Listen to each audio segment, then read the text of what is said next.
Kita tetap berdiri, kita akan buka dari 2 Samuel 5 ayat 20. 2 Samuel 5 ayat 20. Dan Daud tiba di Baal Perasim. Lalu Daud mengalahkan mereka di sana dan berkata, Yahweh telah menerobos musuh-musuhku di hadapanku, seperti air menerobos. Oleh karena itu, ia menyebut tempat itu Baal Perasim. Terima kasih, silakan duduk. Salam Bapak Ibu. Apa kabar? Luar biasa. Tadi saya suka dengan kata-kata saya, keep on fire. Keep on fire. Tetap semangat di dalam Bapak Yahweh, tetap berakar di dalam Bapak Yahweh, karena kondisi hari ini hanya Bapak Yahweh lah tempat kita berlindung, hanya Bapak Yahweh lah tempat kita melekat kepadanya. 1.000 boleh rebah di sisi kiri, 10.000 boleh rebah di sisi kanan, tapi itu tidak akan pernah menimpa kita anak-anak Bapak Yahweh. Amin Bapak Ibu. Ayat yang baru saja kita baca dari 2 Samuel 5 ayat 20 ini sebenarnya sudah pernah saya terima dulu dari Bapak Yahweh sekitar 4 tahun yang lalu. Jadi sekitar di tahun 2017 ayat ini begitu kuat untuk bagi saya untuk saya perkatakan setiap hari di tahun 2017. Tetapi di tahun 2021 disampaikan lagi oleh Bapak Yahweh ayat yang sama dengan pemahaman yang lebih mendalam. Jadi begitu tahun 2017 saya hanya tahu sebatas kulit, tapi saya imani bahwa Bapak Yahweh melalui ayat ini berkata bahwa kita akan menerobos seperti air yang menerobos musuh-musuh kita. Saat itu mungkin masih belum dapat hal-hal yang lebih dalam. Karena apa? Karena mungkin saat itu belum dibukakan lebih dalam lagi oleh Bapak Yahweh. Tapi di tahun 2021 ini firman Bapak Yahweh begitu luar biasa. Satu ayat yang sama, tetapi ada satu prinsip-prinsip yang mendasar, ada hal-hal yang mendalam yang Bapak Yahweh mau sampaikan melalui ayat ini. Oke, kita masuk ke slide. Oke, saya kasih judul menerobos. Ini diambil dari 2 Samuel 5 ayat 20. Jadi apa itu menerobos? Next. Oke, menerobos itu punya arti mendobrak atau menjebol. Jadi kalau kita berhadapan dengan sesuatu seperti tembok, itu kita akan mendobrak tembok ini. Kalau kita tidak mendobrak, itu namanya hanya melalui. Karena apa? Mungkin ada pintu. Tetapi konteks ini berkata bahwa kita akan menerobos seperti air yang menerobos. Kita bisa lihat betapa dahsyatnya kekuatan air. Begitu kita sering dengar di dalam berita-berita, ada bendungan jebol, ada tanggul jebol. Karena apa? Karena kekuatan air yang begitu dahsyat. Kita juga bisa lihat ada yang namanya pembangkit listrik tenaga air. Karena kita di sini juga lihat air punya kekuatan yang begitu dahsyat sehingga dia punya kemampuan untuk mendobrak, dia punya kemampuan untuk menjebol. Dalam hal ini kita juga bisa melihat bahwa air itu sebagai firman Bapak Yahweh. Dia akan mendobrak, dia akan menjebol. Tembok, apa tembok yang akan dijebol? Tembok-tembok yang kita sudah bangun bertahun-tahun. Tembok keakuan, tembok kesombongan, tembok mau menang sendiri, tembok-tembok yang ada di dalam pribadi kita, pribadi lepas pribadi. Tembok itulah yang akan didobrak, tembok itulah yang akan dijebol oleh firman Bapak Yahweh. Tetapi kita juga lihat ada tembok-tembok yang dibangun di luar yang bersifat eksternal. Tembok-tembok apa? Mungkin secara keuangan, secara karir, secara lingkungan, hal-hal yang menghambat selama ini, Bapak Yahweh akan mendobrak itu semua.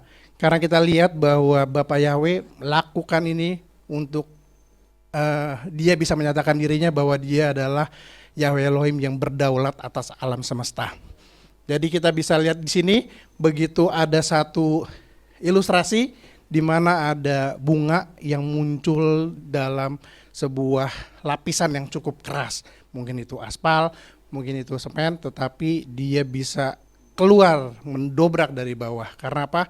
Ada kekuatan yang menyertai tanaman ini. Tapi kita juga bisa lihat begitu kita berhadapan dengan tembok-tembok masalah yang kita hadapi, begitu kita bersama dengan Bapak Yahweh, tembok itu bisa hancur.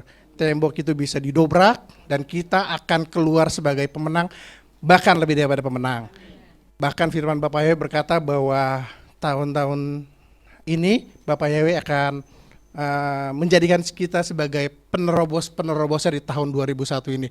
Entah itu di dalam lingkungan keluarga kita, entah itu di dalam pekerjaan kita, di dalam bisnis kita akan menjadi penerobos yang luar biasa. Karena apa? Karena Bapak Yahweh ada bersama dengan kita. Amin Bapak Ibu? Amin.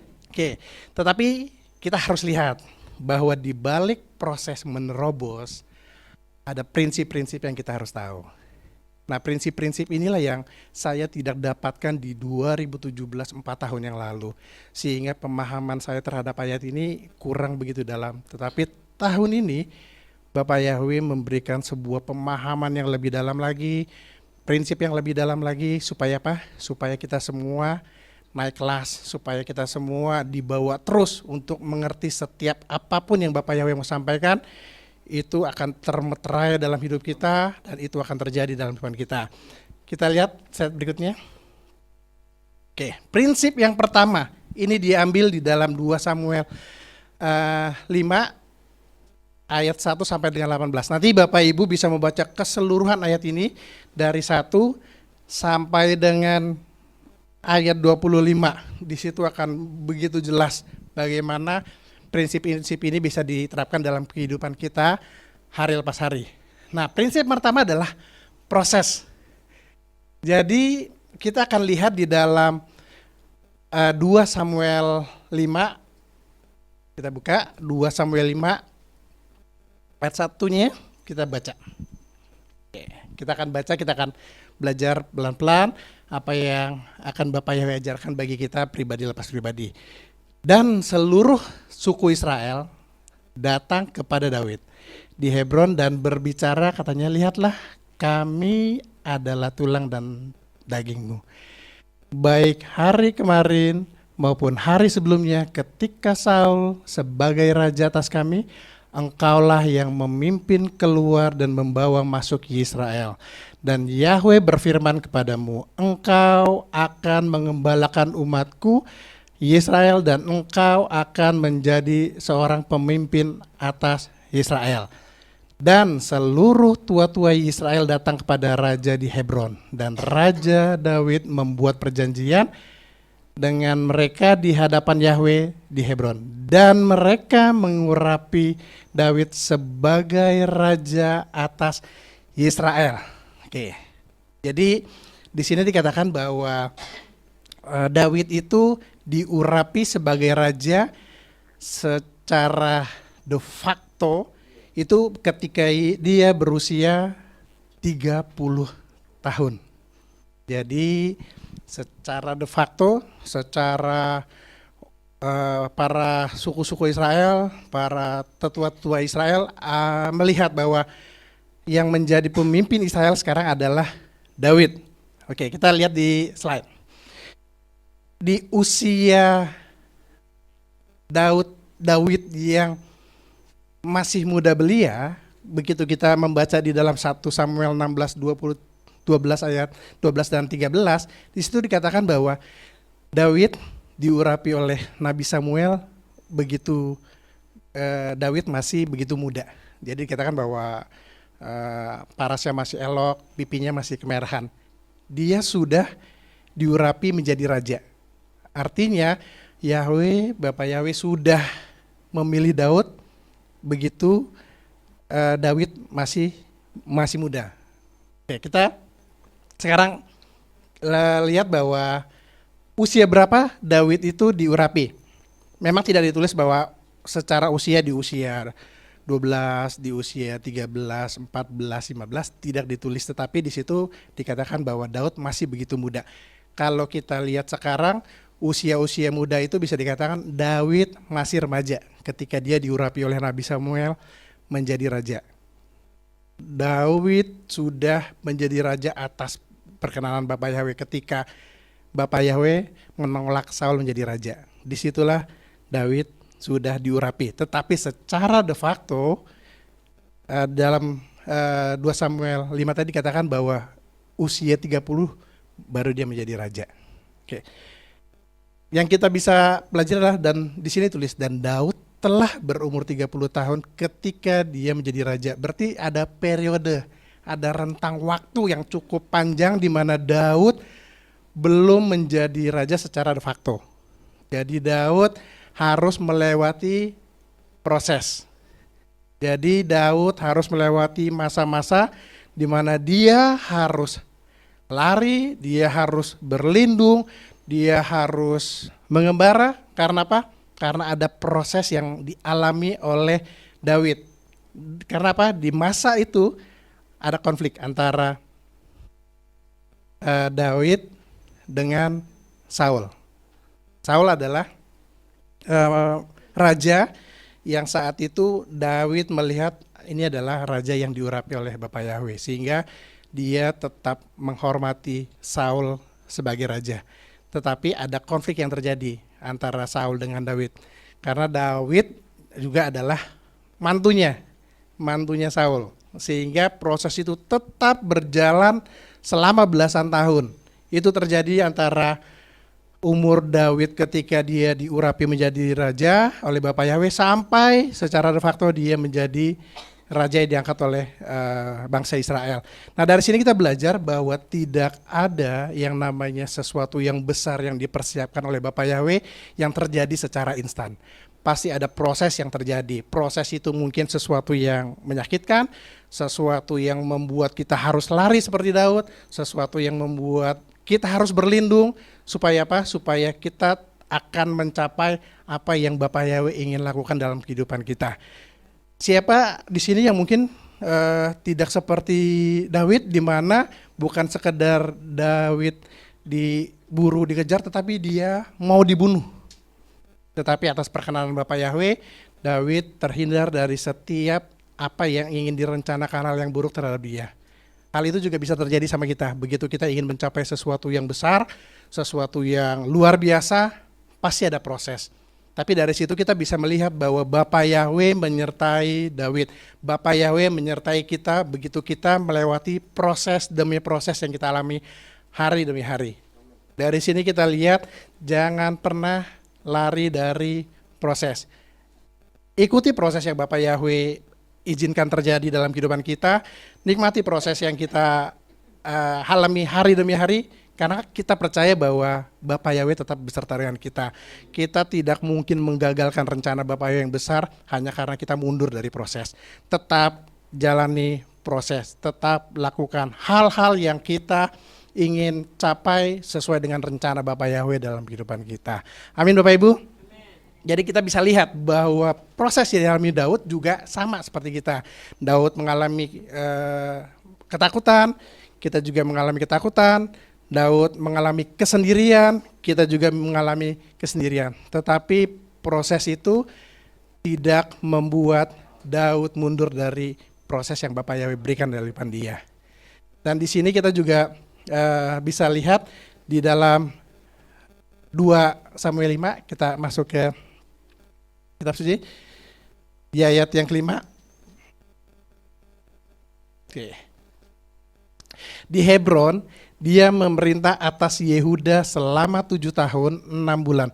Dan di Yerusalem ia memerintah selama 33 tahun atas seluruh Israel dan Yehuda. Artinya total Daud memerintah selama 40 tahun. Ada harga yang harus dibayar oleh Daud untuk dia menerima janji-janji Bapak Yahweh yang disediakan bagi Daud untuk dia bisa memerintah selama 40 tahun. Dan di ayat yang ke-6, dan raja bersama orang-orangnya pergi ke Yerusalem kepada orang Yebus penduduk negeri itu, dan salah seorang berbicara kepada Daud dengan mengatakan, engkau jangan masuk ke sini. Jika tidak, orang buta dan orang timpang akan menghalamu. Jadi di sini dikatakan bahwa Yerusalem itu dikuasai oleh penduduk Yebus. Jadi Daud yang saat itu sudah diangkat menjadi raja, dia kaget kok dia nggak bisa masuk ke sini karena ternyata di Yerusalem itu dikuasai oleh penduduk Yebus. Lalu yang ayat ke-7, dan Daud merebut kubu pertahanan Zion, itulah kota Daud. Jadi akhirnya direbut Yerusalem menjadi kota milik Daud sehingga disebut sebagai kota Daud. Oke. Dan ayat yang 8.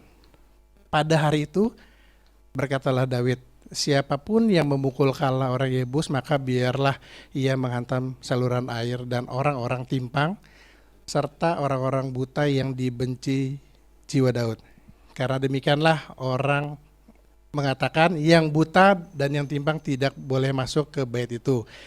Dan Daud tinggal di kubu pertahanan itu dan menamainya kota Daud. Jadi sebenarnya yang dimaksud Daud ini adalah Yerusalem tadi. Lalu Daud membangun sekitarnya dari Milo ke bagian dalam. Dan 2 Samuel 5 ayat 10 ini mengatakan, dan Daud semakin lama semakin besar. Di sini dikatakan bahwa Daud semakin lama semakin besar. Titik. Tidak ada tapi. Nah, kita imani ketika Bapa Yahweh membuat kita semakin lama, semakin besar, semakin hebat, semakin luar biasa, tidak ada kata tapi. Tapi saya kan dari keluarga yang biasa-biasa saja. Tapi saya kan dari orang yang berpendidikan rendah. Tapi saya kan orang-orang yang tidak punya kemampuan untuk itu. Firman Bapak Yahweh jelas, dan Daud dan kita semakin lama semakin besar, titik. Karena apa? Dan Yahweh Elohim semesta alam menyertainya. Hal yang sama terjadi sama kita begitu kita dikatakan bahwa kita akan menjadi besar, kita akan menjadi luar biasa, kita menjadi hebat. Karena apa? Karena Bapa Yahweh menyertai kita, karena Bapa Yahweh menyertai Daud. Jadi jangan pernah meragukan janji-janji yang besar yang Bapa Yahweh percayakan kepada kita. Karena apa? Karena Dia sendiri yang menyertai kita. Di sini katakan Elohim semesta alam, Elohim yang dahsyat, Elohim yang luar biasa yang menyertai kita. Dan terjemahan yang lain mengatakan kata besar ini di dalam bahasa Ibrani-nya gadol, jadi sesuatu yang the great, sesuatu yang dahsyat, sesuatu yang luar biasa. Ada terjemahan yang mengatakan sesuatu yang terhormat. Jadi Daud semakin lama dia semakin hebat, semakin dahsyat, semakin terhormat. Titik, tidak ada tapi, tidak ada tapi. Nah, itu yang membuat kita akhirnya tidak bisa mengenapi janji Bapa Yahweh. Karena apa? Karena begitu Bapa Yahweh berjanji bahwa kamu akan semakin besar, ya karena apa? Karena Bapa Yahweh menyertai kita. Amin. Dan di ayat yang ke-11, dan Hiram Raja Tirus mengirim utusan kepada Daud dan kayu-kayu aras, tadi disebut juga ada kayu aras, dan tukang-tukang kayu dan tukang-tukang batu, dan mereka membuat sebuah istana bagi Daud. Jadi Daud begitu diberkati oleh Bapa Yahweh secara luar biasa, bahkan para pemimpin bangsa lain itu begitu takjub sehingga mengirimkan bahan-bahan bangunan untuk membuat istana bagi Daud. Hal yang sama bisa terjadi sama kita. Begitu kita mendekat dengan Bapa Yahweh, ada hal-hal yang tidak kita duga dari luar, dari mana tiba-tiba datang, membangun sebuah istana, memberkati kita secara luar biasa. Karena apa? Karena Bapa Yahweh menyertai kita. Itu yang terjadi terhadap Daud dan itu bisa terjadi bagi kita semua. Amin Bapak Ibu. Amin. Dan kita lihat di ayat yang ke-12. Dan Daud mengetahui bahwa Yahweh telah menetapkannya menjadi raja atas Israel dan dia telah mengangkat kerajaannya karena umatnya Israel. Oke, kita lihat ke ayat 13. Dan Daud mengambil lagi gundik-gundik dan istri-istri dari Yerusalem, setelah dia kembali dari Hebron. Dan lahirlah lagi bagi Daud anak-anak lelaki dan perempuan. Kita baca dulu sampai ayat 14. Dan inilah nama anak-anak yang lahir baginya di Yerusalem: Samua dan Sobab dan Natan dan Salomo. Ayat ke-15, dan Yibar dan Elisua dan Nefek dan Yafia dan Elisama dan Eliada dan Elifelet. Oke, sampai sini mungkin Bapak Ibu juga berpikiran berarti Daud gundik-gundiknya banyak. Ya, Daud istri banyak. Ya, dan ini pertanyaan yang sama yang menjadi pertanyaan.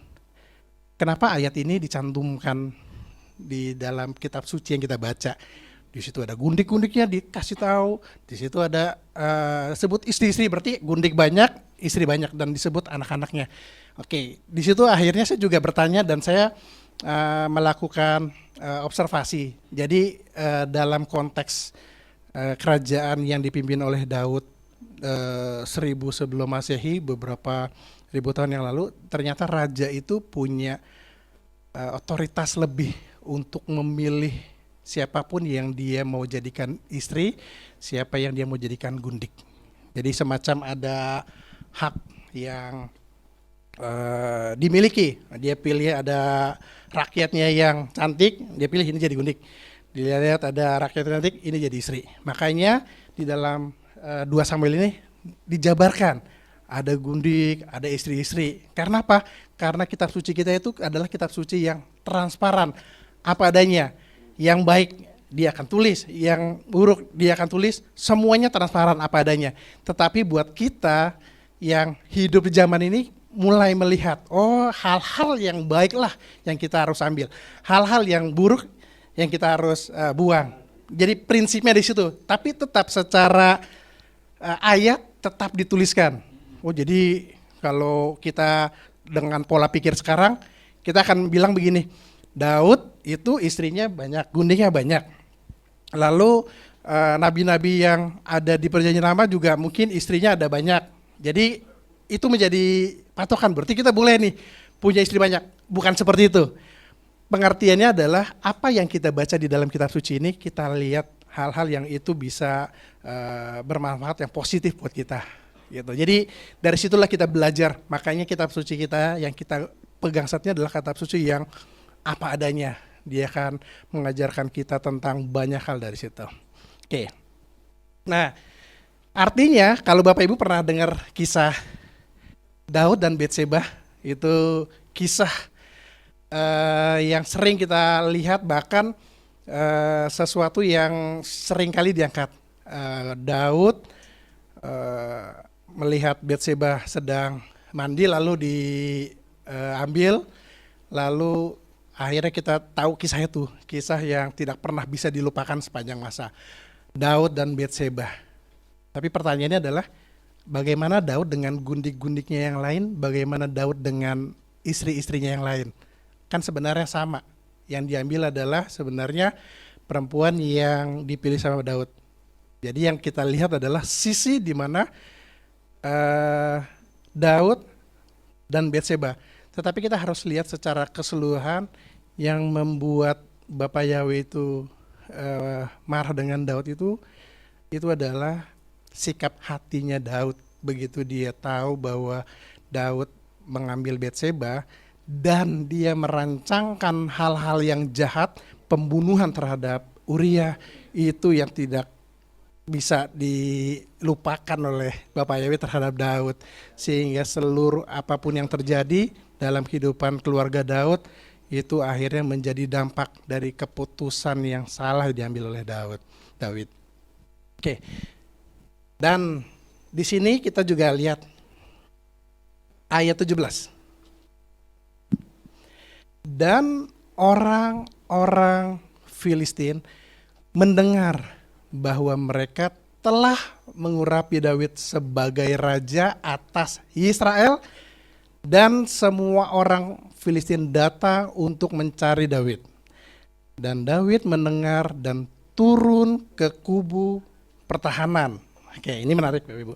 Jadi begitu Bapak Ibu dan kita semua mengalami kebaikan Bapak Yahweh, kita akan dibuat besar, kita akan dibuat menjadi lebih terhormat, kita akan menjadi orang yang terpandang, tetapi kita harus belajar dari sini bahwa ada musuh-musuh di luar yang mendengar bahwa Daud diurapi.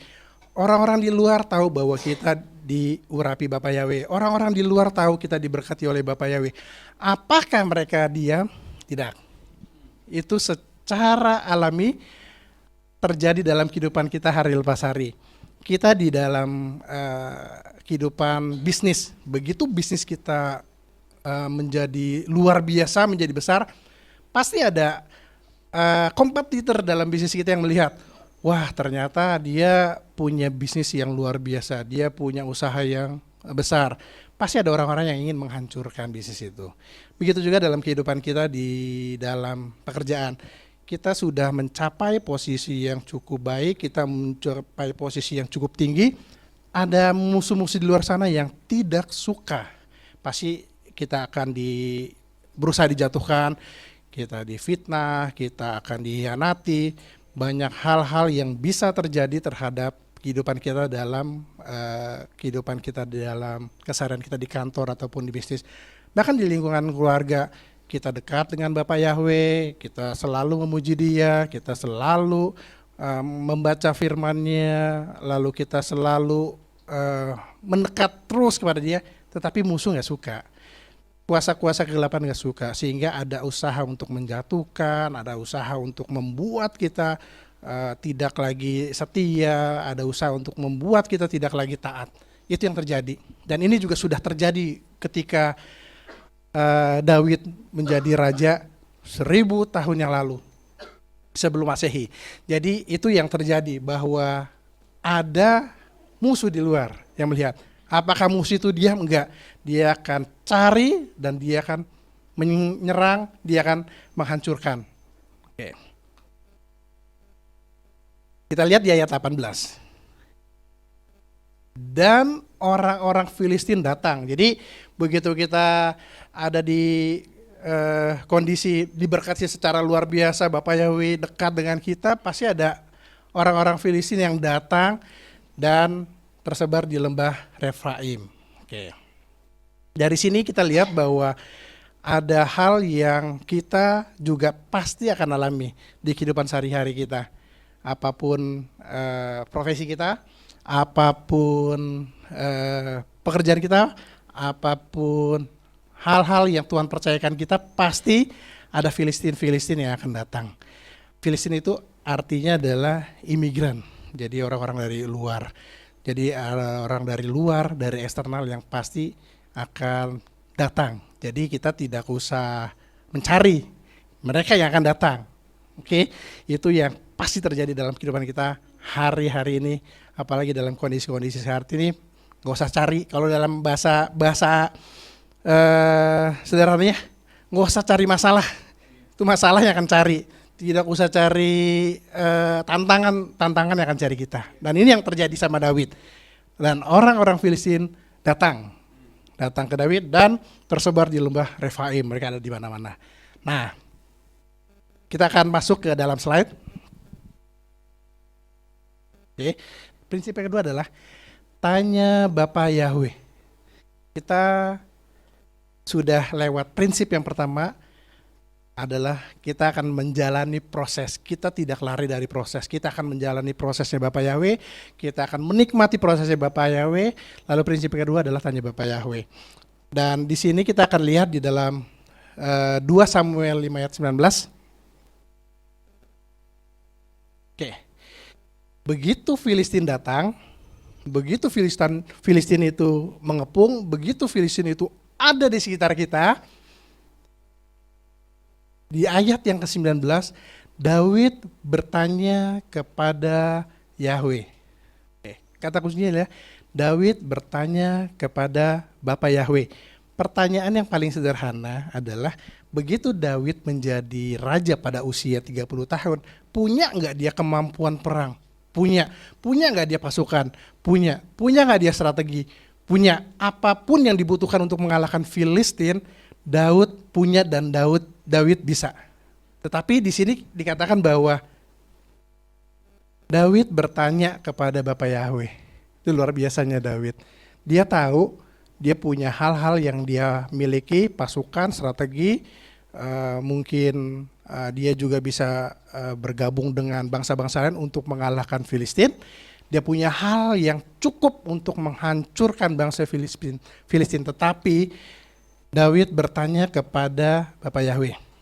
Katanya, apakah aku harus maju menghadapi orang-orang Filistin itu? Yang kedua, apakah engkau akan menyerahkan mereka ke dalam tanganku? Dan Yahweh berfirman, dan Yahweh berfirman kepada Daud, pergilah, karena lihatlah aku akan menyerahkan orang Filistin itu ke dalam tanganmu. Jadi Daud tanya sama Bapak Yahweh. Nah, mungkin di saat Daud bertanya kepada Bapak Yahweh, itu bisa langsung. Jadi mungkin dia sudah punya hubungan yang dekat dengan Bapak Yahweh. Jadi apapun yang dia mau tanyakan, dia langsung, dan Bapak Yahweh langsung menjawab. Jadi itu sesuatu yang kita rindukan ya. Kita tanya sesuatu sama Bapak Yahweh jawab. Kita mau ini ada kesulitan, kita tanya Bapak Yahweh jawab. Dan itu yang terjadi. Dan Bapak Yahweh berkata kepada Daud, pergilah, karena lihatlah aku akan menyerahkan orang Filistin itu ke dalam tanganmu. Ini luar biasa. Nah, kalau kita kaitkan dalam kondisi kita saat ini, bukankah itu juga sesuatu hal yang sama yang kita bisa lakukan sama Bapak Yahweh? Ada hal-hal yang kita mau tanyakan sama Bapak Yahweh, kita tanya. Lalu ada hal-hal, ada keputusan-keputusan yang kita mau ambil, kita tanya Bapak Yahweh. Lalu begitu kita mau ada hal-hal yang juga kita bisa tanya ke Bapak Yahweh secara langsung, ya kita tanya. Nah, yang menjadi pertanyaannya adalah Bapak Yahweh jawabnya bagaimana? Itu seringkali jadi pertanyaan kita pribadi lepas pribadi. Saya mau tanya Bapak Yahweh, ya oke. Lalu Bapak Yahweh nanti jawabnya gimana ya? Apakah Bapak Yahweh akan menjawab seperti dia menjawab Daud? Dia langsung menjawab secara langsung, dia akan jawab secara audible, dia akan jawab melalui apa yang menurut kita, oh ini jawaban dari Bapak Yahweh. Kita buka ke slide. Cara Bapak Yahweh menjawab kita pribadi lepas pribadi dengan cara yang pertama adalah lewat kitab suci. Di sini saya tebalkan, lalu saya garis bawahi. Ini harus menjadi dasar kita untuk kita menerima jawaban dari Bapak Yahweh lewat kitab suci. Tapi kita nggak pernah baca kitab suci, makanya berkali-kali Bapak Gembala selalu bilang baca kitab suci, baca kitab suci. Kenapa? Dari situ kita bisa tahu jawaban Bapak Yahweh apa buat kita. Pribadi lepas pribadi, begitu bertanya kepada Bapak Yahweh pasti punya jawaban yang berbeda. Masing-masing punya pergumulan yang berbeda, masing-masing punya masalah yang berbeda. Tapi kalau kita nggak pernah membaca kitab suci, padahal jawabannya ada di situ. Nah, itu yang seringkali menjadi hal-hal yang di dalam keseharian kita pribadi lepas pribadi. Tanya Bapak Yahweh, tapi nunggu gitu ya, nggak pernah dijawab-jawab. Kenapa? Ya karena kita nggak pernah baca kitab suci. Padahal jawabannya semua ada di sini. Oke. Lalu yang kedua adalah lewat hati nurani. Begitu kita sudah baca kitab suci, nah Bapak Yahweh itu bisa lewat hati nurani kita, lalu hati nurani kita akan dikonfirmasi dengan kitab suci. Sehingga apa? Sehingga itulah jawaban Bapak Yahweh dalam pertanyaan yang kita sampaikan kepada dia. Lewat kitab suci. Lewat suara langsung, audible. Nah, ini juga mungkin banyak Bapak Ibu yang mengalami peristiwa di mana begitu bertanya kepada Bapak Yahweh, lalu Bapak Yahweh bisa ngomong secara langsung, secara audible. Nah, kalau di dalam Kisah Para Rasul 9 ayat 4, Bapak Yahweh berbicara secara audible kepada Paulus. Nah, kenapa dia berbicara secara langsung? Karena Paulus sudah begitu dalam tanda kutip sudah begitu kelewatan, ya, sehingga Bapak Yahweh harus berbicara secara langsung, mengapa kamu menganiayaku? Itu yang terjadi di dalam kisah para rasul 9 ayat 4. Jadi Bapak Yahweh bisa berkata melalui suara langsung. Jadi berbahagialah Bapak Ibu yang bisa mendengarkan suara Bapak Yahweh secara langsung. Lalu lewat tekanan dan masalah. Nah ini saya bold. Ini biasanya cara-cara yang favorit yang biasanya digunakan oleh Bapak Yahweh. Bapak Yahweh itu jarang sekali berbicara lewat berkat. Bapak Yahweh jarang sekali berbicara lewat kesenangan-kesenangan yang dialami oleh anak-anaknya. Dia banyak sekali berbicara lewat tekanan atau masalah. Kenapa sih? Kenapa nggak di dalam berkat itu Bapak Yahweh bicara? Kenapa nggak di dalam kesuksesan itu Bapak Yahweh berbicara? Karena begitu kita ngalamin banyak berkat, kita ngalamin banyak kesuksesan, biasanya kita jadi nggak peka. Kita akan jadi peka begitu kita ngalamin banyak tekanan, kita akan lebih peka begitu kita ngalamin banyak masalah. Di situ Bapak Yahweh akan banyak berbicara mengenai hal-hal yang dia mau sampaikan lewat sini. Jadi kalau misalnya Bapak Ibu saat ini sedang mengalami tekanan, Bapak Ibu sedang mengalami masalah, ubah pertanyaannya dari mengapa menjadi apa. Jadi kalau lagi banyak tekanan, kenapa Bapak Yahweh tinggalkan saya? Kalau Bapak Yahweh kita lagi ngalamin tekanan, kenapa Bapak Yahweh biarkan saya sendirian? Kenapa saya harus jatuh dalam hal seperti ini? Ubah kata kenapa menjadi apa? Apa yang Bapak Yahweh sampaikan lewat masalah ini? Apa yang Bapak Yahweh sampaikan lewat tekanan ini? Dari situ kita akan melihat bahwa pemeliharaan Bapak Yahweh tetap ada bersama dengan kita, begitu kita ada dalam tekanan atau masalah. Nah biasanya ini cara favorit nih, lewat tekanan atau lewat masalah yang terjadi dalam kehidupan kita, pribadi lepas pribadi. Lalu bisa juga lewat orang tua, lewat anak-anak, atau lewat orang terdekat. Bapak Yahweh bisa bicara melalui mereka. Lewat pelayan Tuhan, lewat pelayan Tuhan yang Bapak Yahweh percayakan. Mungkin saat ini Bapak Yahweh sedang mau menjawab doa-doa kita melalui pelayan Tuhan, sehingga begitu kita melihat ada pelayan Tuhan, kok seolah-olah pelayan Tuhan ini lagi ngomong nih secara pribadi, kok seolah-olah Bapak Yahweh sedang ngomong, dan itu bukan seolah-olah, dan itu Bapak Yahweh sedang berbicara melalui hambanya, melalui lewat pelayan Tuhan. Lalu lewat alam dan lingkungan sekitar, Bapak Yahweh bisa berbicara lewat itu. Kalau di dalam Yeremia diutus ke salah satu tempat untuk pembuatan ke seorang panjunan untuk membuat keramik. Dia diutus ke sana, tapi di sana dia hanya melihat penjunan itu membentuk tanah liat dari sesuatu yang rusak menjadi sesuatu yang baru. Disitulah Bapak Yahweh bisa bicara lewat lingkungan, bisa berbicara lewat alam. Kalau di dalam kitab Lukas dikatakan bahwa berbicara melalui burung pipit. Jadi kita jangan pernah khawatir karena burung pipit aja dipelihara oleh Bapak Yahweh. Nah di situ kita juga bisa lihat, oh ternyata banyak hal, lewat banyak cara Bapak Yahweh bisa berbicara. Nah saya juga bisa mengilustrasikan Bapak Yahweh bisa ngomong sama kita lewat cicak.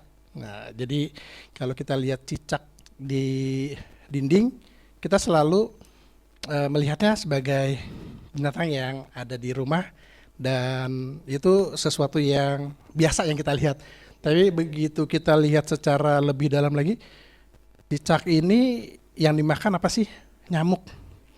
Nah sekarang secara logika manusia aja, ada binatang yang nggak bisa terbang, yang ada di dinding, tetapi makanannya adalah nyamuk yang terbang. Dan itu secara logika mungkin nggak masuk akal, karena apa? Yang satu merayap di tembok, di dinding, yang satu terbang sana kemari.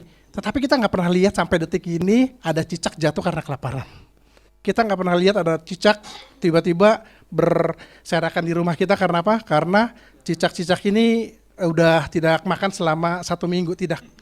Selama ini kita lihat tetap aja cicak ada di mana-mana. Tapi di situ kita bisa lihat Bapak itu lagi ngomong juga sama kita bahwa cicak aja yang makanannya itu terbang, itu dikasih makan sama Bapak Yahweh.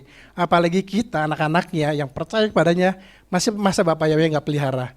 Itu yang kita perlu lihat bahwa hal-hal yang kecil Bapak Yahweh bisa ngomong lewat situ. Oke. Lalu lewat nubuat, Bapak juga bisa berbicara lewat nubuat. Ada Bapak pelayan-pelayan Tuhan yang bernubuat, dan dari situlah ada jawaban doa. Di situ adalah pertanyaan kita yang kita tanyakan kepada Bapak Yahweh lewat nubuat. Lewat mimpi dan penglihatan, tadi juga sudah disampaikan oleh Ibu Gembala, ada penglihatan yang didapatkan, ada mimpi yang didapatkan. Di situ kita bisa lihat ternyata Bapak Yahweh punya 1001 cara, punya banyak cara untuk menjawab doa anak-anaknya. Jadi Bapak Ibu jangan khawatir kalau misalnya tanya sesuatu sama Bapak Yahweh, dia nggak akan jawab. Dia pasti jawab. Hanya dari sisi kita yang perlu peka jawabannya ini lewat mana. Tetapi yang paling favorit, yang paling sering adalah dia akan berbicara, dia akan menjawab lewat kitab suci. Jadi seperti imbauan Bapak Gembala, selalu baca kitab suci, karena dari situ banyak sekali jawaban-jawaban Bapak Yahweh yang dia sediakan buat kita. Amin Bapak Ibu. Oke, prinsip yang kedua adalah tanya Bapak Yahweh. Oke. Next. Nah, kita buka di 2 Samuel 5 ayat 20. Begitu Daud bertanya kepada Bapak Yahweh, dan Bapak Yahweh menjawab, dan Daud tiba di Baal Perasim, lalu Daud mengalahkan mereka di sana dan berkata, Yahweh telah menerobos musuh-musuhku di hadapanku seperti air menerobos. Oleh karena itu ia menyebut tempat itu Baal Perasim. Jadi begitu kita tahu bahwa Bapak Yahweh menjawab A terhadap Daud, Daud melakukan. Daud bisa aja, oke, Bapak Yahweh bilang begini, tapi secara keegoannya Daud, secara pengalamannya Daud, secara apa yang pernah Daud lakukan sebelum-sebelumnya, nggak begini Bapak Yahweh, saya punya strategi yang lebih baik. Saya punya cara yang lebih manjur. Saya punya hal-hal yang lebih sederhana, lebih simpel. Daud bisa loh lakukan hal itu. Karena apa? Historinya dia sebagai panglima perang, pengalamannya dia sebagai pahlawan perang itu mendukung dia untuk dia tidak mengikuti apa yang Bapak Yahweh minta. Bisa. Tetapi dalam hal ini Daud mengatakan bahwa dia mengikuti apa yang Bapak Yahweh minta. Jadi Daud taat. Nah, kita lihat ke slide. Prinsip yang kedua adalah taat. Nah, ketaatan ini terkandung 3 unsur. Oke. Segera. Jadi begitu ada hal yang Bapak Yahweh ingin sampaikan, ingin perintahkan, segera. Kalau misalnya nanti itu bukan taat namanya. Lalu ada sukacita. Ada orang yang disuruh melakukan sesuatu, dia lakukan, dia taat segera, tapi nggak sukacita. Nah ini ada. Tapi yang ketiga adalah total. Jadi kalau misalnya diperintahkan untuk melakukan sesuatu, ya dia cepat, sukacita, tapi nggak total, setengah-setengah. Nah jadi taat itu punya unsur 3 hal ini, segera, sukacita, dan total. Dan yang paling penting adalah ketaatan dimulai dari hati. Kita boleh aja bilang, oke, saya taat. Secara verbal kita ngomong, oke, Bapak Yahweh, saya taat. Oke. Tapi ternyata hati kita enggak. Nah, itu yang dilihat oleh Bapak Yahweh. Waktu Bapak Yahweh mau mengurapi Daud, apa sih yang Bapak Yahweh bilang? Yang dilihat itu hati. Dia nggak lihat fisik. Daud punya kakak-kakak, saudara-saudara yang punya pengalaman di medan tempur itu luar biasa. Pengalaman perangnya mereka hebat. Tetapi Daud hanya seorang gembala yang menggembalakan 2-3 ekor. Dari mana cerita ini bisa tersambung begitu sempurna sehingga Daud menjadi raja. Kalau secara logika manusia itu udah nggak ada hubungannya. Dari gembala jadi raja. Secara kurikulum vitae-nya itu kalau dilihat dalam dunia pekerjaan nggak nyambung. Seorang office boy menjadi direktur, itu nggak nyambung. Jadi kita bisa lihat, tetapi ada Bapak Yahweh yang punya rancangan yang luar biasa bagi anak-anaknya, termasuk Daud. Bahkan di awal Bapak Yahweh udah bilang, aku sudah punya orang yang aku mau tetapkan sebagai raja, dan itu Daud. Daud mungkin nggak pernah dengar, nggak pernah tahu, tapi kita yang membaca kitab suci tahu bahwa ternyata Bapak Yahweh udah tetapkan Daud jadi raja. Bahkan Daud sendiri nggak pernah nyangka bahwa dia menjadi raja, bahkan dia berkata, siapakah aku ini sehingga aku ada sebagaimana sekarang ini. Dan itu yang terjadi sama Daud. Yang dia mau, yang Bapak Yahweh mau adalah sebenarnya dimulai dari hati. Makanya ketika Daud merancangkan hal-hal yang jahat terhadap Uria, itu sudah membuka celah bagi Daud untuk dia sudah tidak punya hati yang murni. Jadi dia sudah punya hal-hal yang jahat yang dirancangkan untuk membunuh Uria, suami Betseba, dan itu yang membuat Bapak Yahweh marah sama Daud, sehingga apa yang terjadi, seluruh keluarganya mengalami konflik. Tamar itu diperkosa anaknya Daud, Absalom memberontak kepada Daud, dan istri-istri dan gundik Daud itu di depan umum, diproses di depan umum. Jadi sesuatu yang sangat-sangat membuat Bapak Yahweh marah terhadap Daud. Karena apa? Hatinya Daud udah nggak murni. Tapi dari situ Daud bertobat. Begitu ditegur oleh Nabi Nathan, Daud bertobat, dan firman Bapak Yahweh katakan bahwa tapi pedang tidak akan pernah lari dari apa yang sudah terjadi. Masalah demi masalah, konflik demi konflik tetap terjadi atas hidup Daud.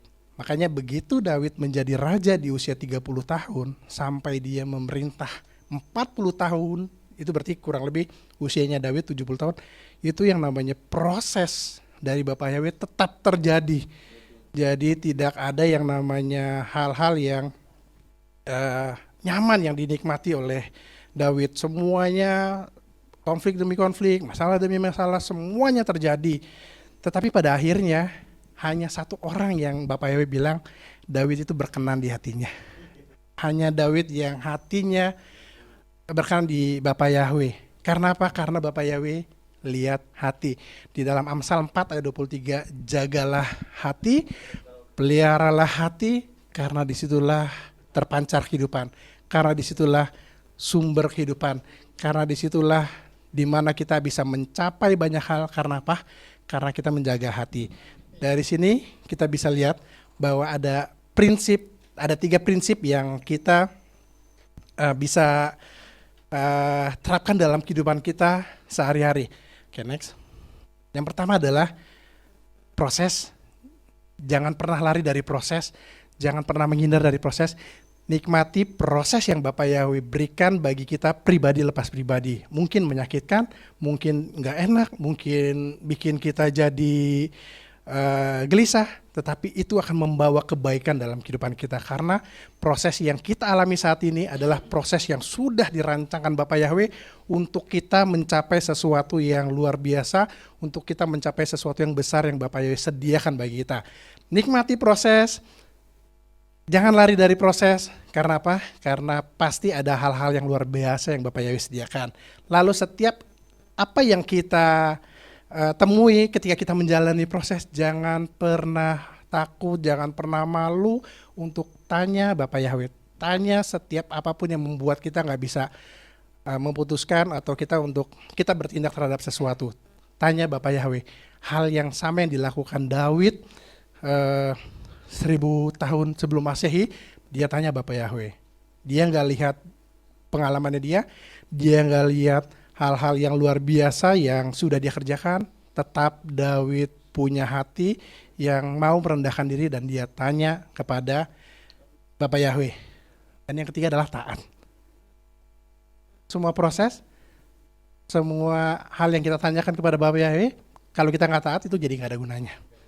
Tadi apa? Kita udah jalanin proses tapi kita nggak taat. Semua ini satu kesatuan, semua ini prinsip yang kita bisa gunakan buat kita pribadi lepas pribadi. Baik itu kita di dalam bisnis, di dalam pekerjaan, di dalam keluarga, apapun yang kita di mana Bapak Yahweh tempatkan, gunakan prinsip ini. Karena kita tahu begitu kita menjalankan prinsip ini, Bapak Yahweh akan membuat kita semakin besar. Karena apa? Karena kita bisa bilang buat orang-orang luar sana bahwa bukan kita yang hebat, tapi Bapak Yahweh yang hebat. Oke, kita lihat satu ilustrasi terakhir. Oke, ini sebagai penutup. Ada pohon, ada truk yang berisi pohon atau kayu. Oke. Ilustrasi ini mau kasih pesan buat kita, pribadi lepas pribadi, biar itu menjadi rema dalam hati kita. Sebuah pohon yang memiliki akar yang kuat tidak akan pernah bisa dihantam oleh truk yang berisi pohon yang akarnya tercabut.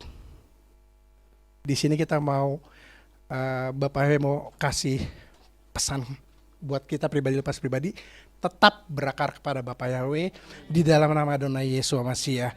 Tetap kuat di dalam Dia karena Dia sumber kekuatan kita. Dia adalah akar kita yang membuat kita bisa berdiri sampai dengan saat ini. Begitu kita dihantam oleh truk, begitu kita dihantam oleh apapun, kita tetap kuat berdiri dan melalui apa yang kita alami hari demi hari, kita tetap kuat berdiri sehingga orang bisa lihat dan kita bisa menjadi berkat bagi banyak orang. Karena apa? Karena Bapak Yahweh ada di dalam kita, kita berakar di dalamnya. Masalah apapun, tekanan apapun, kita akan tetap berdiri.